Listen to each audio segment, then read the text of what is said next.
मां के अंदर वो कला है, मां में वो ताकत है, पिता से भी अधिक। पिता का सहयोग तो होता है, लेकिन मां बच्चे के ज्यादा करीब होती है, ज्यादा करीब होती है। और बचपन में आप जो सिखाना चाहें वो बच्चे सीख सकते हैं। बच्चे तो कोरे कागज हैं, उन्हें गाली भी सिखा सकते हो, उन्हें गीत भी सिखा सकते हो। बच्चे तो बच्चे हैं। इसलिए अब माँ को चाहिए कि वह ग से गधा नहीं, ग से गणेश पढ़ना बच्चे को सिखाए, ताकि कम से कम वो अपने संस्कृति के बारे में जानना तो शुरू करे। फिर वो पूछेगा गणेश जी कौन है, तो उनकी कथा सुनाना। तब शुरू से ही उनकी नींव मजबूत हो जाएगी। और एक बात और कहता हूं कि बच्चे को लाड करो, पर लाड गेलो मत करो। अपने ठारो शब्द है ना, लाड गेलो को जोड़ो ऐसा माते चढ़ाओ छोरा, वो मत करो। मानता हूं कि मां का दिल कोमल होता है, बच्चे को देखती है तो और कोमल हो जाती है, लेकिन फिर भी मैं कहता हूं बच्चे को जो खाने को चाहिए वो खाने को दो, जो पहनने को चाहिए वो पहनने को दो, जो खेलने को चाहिए वो खेलने को दो। पर बच्चा जहां गलती करता है तो खिंचा के गाल पे एक थप्पड़ भी दो, ताकि बच्चा बिगड़े नहीं।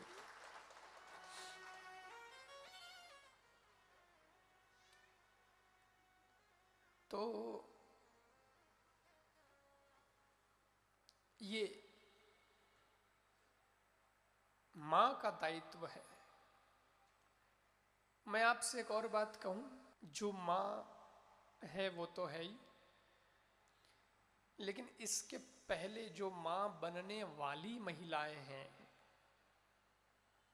उनको विशेष ध्यान देना चाहिए। क्या खाना है, क्या बोलना है, क्या पढ़ना है, क्या सुनना है, क्या देखना है, क्योंकि अब वो जो कुछ भी करेगी उसका असर उसके होने वाले बच्चे पर भी पड़ेगा। लोग कहते हैं ये कैसे हो सकता है, बच्चे को तो सब सिखाना पड़ता है, जन्म के बाद में असर पड़ता तो अंदर ही। अरे तो अंदर तो अभिमन्यु ने सीखा था ना, हमारे यहाँ तो शास्त्रों में प्रमाण है, अभिमन्यु ने सीखा था, अंदर ही तो युद्ध की कला सीख ली। आप विचार तो करें। लोग कहते हैं फर्क नहीं पड़ता, अरे फर्क कैसे नहीं पड़ता, थाने को नहीं आवे मोबाइल चलावना, थानो छोरो जन्म तई पासवर्ड खोल दे। लोग कहे कि साहब मने आखे नहीं आवे, मारो छोरो 2 मिनट में कर दे दे, लो पापा। तो कहां से सीखा हो? असर तो आने लगा है। असर कैसे नहीं आता, असर तो आ रहा है। मीठा जो ज्यादा खाते ही है महिला, तो डॉक्टर कहता है बच्चे को तकलीफ हो जाएगी, उसको शुगर हो जाएगा जन्मते, आप मत खाओ, क्योंकि असर तो पड़ेगा भाई। असर कैसे नहीं पड़ता? हमारे देश में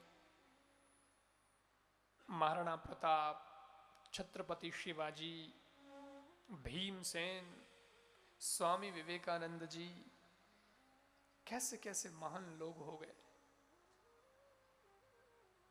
अब क्यों नहीं हो रहे? वो भी जन्मे ही तो थे, अब क्यों नहीं जन्म रहे? क्योंकि पहले की माताएं शास्त्र पढ़ती थी, वो भागवत रामायण पढ़ती थी, सुनती थी, देश के प्रति सोचती थी, मन करता था मेरे बेटा होगा तो उसको देशभक्ति सिखाऊंगी और देश की रक्षा के लिए भेजूंगी। और देश की रक्षा करते करते अगर वो काम आ गया, यानी बलिदान हो गया उसका, तो भी कोई बात नहीं, मरना तो वैसे ही था, लेकिन देश के लिए धर्म के खातिर मरा है, तो भगवान के चरणों में गया है, कोई दुख की बात नहीं। वो पहले से ही ऐसा तैयार करती थी, इसलिए देशभक्त होते थे। और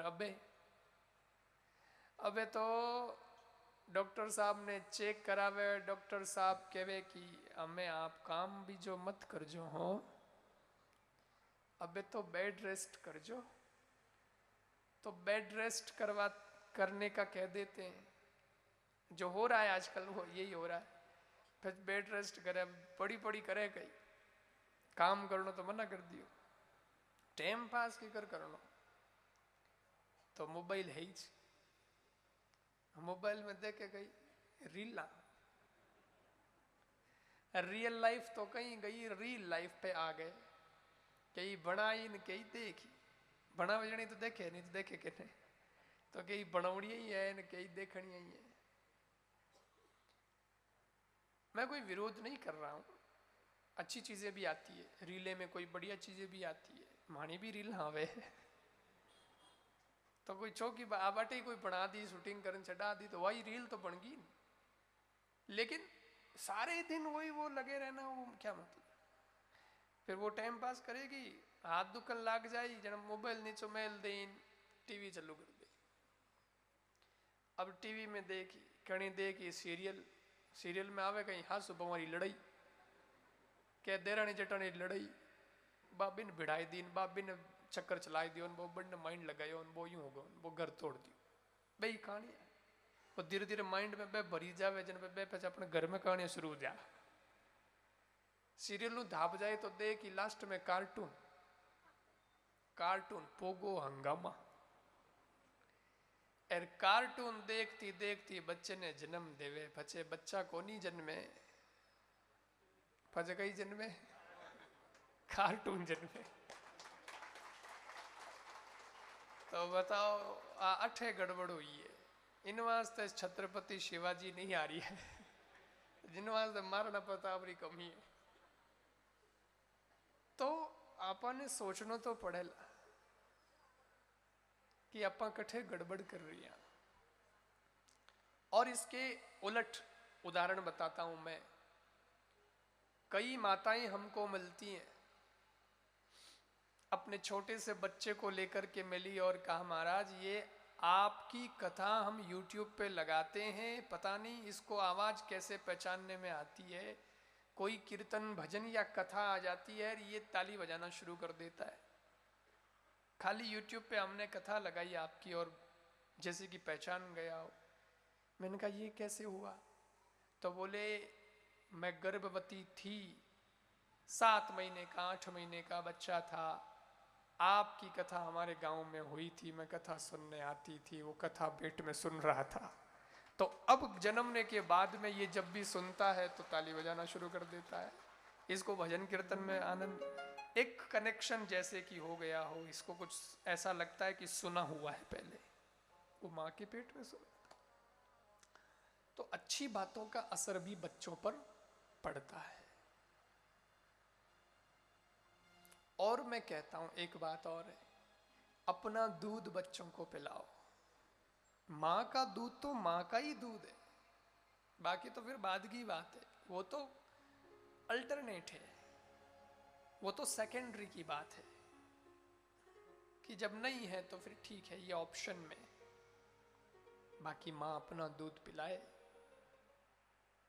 क्योंकि अपना दूध पिलाएगी तभी संस्कार भी पिलाएगी, नहीं तो वो भाव नहीं बनेंगे। बच्चे का मां के प्रति लगाव कहां है आजकल? होना तो ये चाहिए था मां इधर उधर चली जाए तो बच्चे को लगे अरे मां चली गई, मैं मां को मिस कर रहा हूं। नहीं, लेकिन आजकल उल्टा हो रहा है। आजकल 2 जनों को बहुत ज्यादा मिस कर रहा है बच्चा। क्या? एक तो बच्चे को पकड़ा दी दूध की बोतल, वो मुंडा में गाल देन, वो छोरो पीवे, चुप पी रहे। अब माँ बीमार हो जाएगी, बच्चा नहीं रोएगा, लेकिन दूध की बोतल टूट जाए, छोरो रोवन लग जाए, क्योंकि कनेक्शन तो बोतल से कर दिया। और याद रखो इस बात को कि जो करोगे वो भुगतना पड़ेगा। जन्म तई छोरा रे हाथ में दूध री बोतल पकड़ा दी, वो मरे जड़ तक उन्हें हाथ में बोतल ही रहे। समझ गया थे? जन्मे तो दूध री बोतल, जवान हो गयो तो संगति खराब हो गई दारू री बोतल, दारू पी पीन फेफड़ा गल गया तो पचे ग्लूकोज री बोतल, मरतो मरतो ग्लूकोज री बोतल चढ़े पचे वाह आखिर तो जावे। तो क्यों किया ऐसा? इतना भी टाइम नहीं है क्या हमारे पास कि हम हमारे बच्चों को संभाल ना सके? उन्हें खूब टाइम दो, संभालो। और दूसरा, बच्चे को मोबाइल पकड़ा देते हैं। मोबाइल तो माँ हो गई मोबाइल, इसलिए माँ इधर उधर भले ही जाओ कि फर्क नहीं पड़े, 2 घंटे ही माँ मत आओ भले। मोबाइल पकड़ा दियो, मोबाइल 1-10 मिनट ही अगर डिस्चार्ज हो गयो वे, बंद हो गयो वे, तो छोरो ओहो पूरो घर गुंजा दे। ये भी गलत है, क्योंकि बहुत बच्चा है अभी, उसके अंग कमजोर हैं। तो कान कमजोर, हाथ कमजोर, आंखें भी कमजोरी हैं, अभी तो बच्चा है, विकसित हो गया होगा धीरे।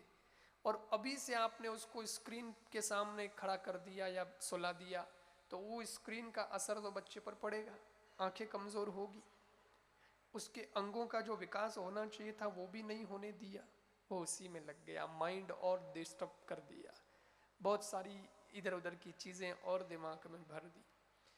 अच्छा लगता है बच्चे को, वो बात ठीक है, लेकिन बच्चे को अच्छा लगे वो करना जरूरी नहीं है, बच्चे के लिए जो अच्छा है वो करना जरूरी है।